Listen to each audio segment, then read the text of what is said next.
If you're having issues with your website, feel free to reach out to me at webtrackofficial@gmail.com.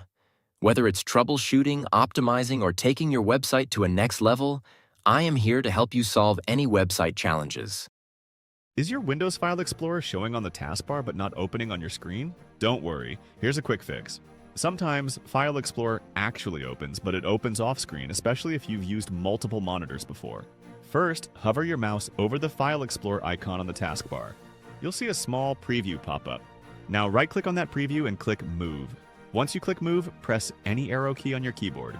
Now move your mouse. The File Explorer window will come back onto your screen. Click once to place it. If that doesn't work, here's another quick way. Press Alt plus space, then press M, and use the arrow keys to bring the window back.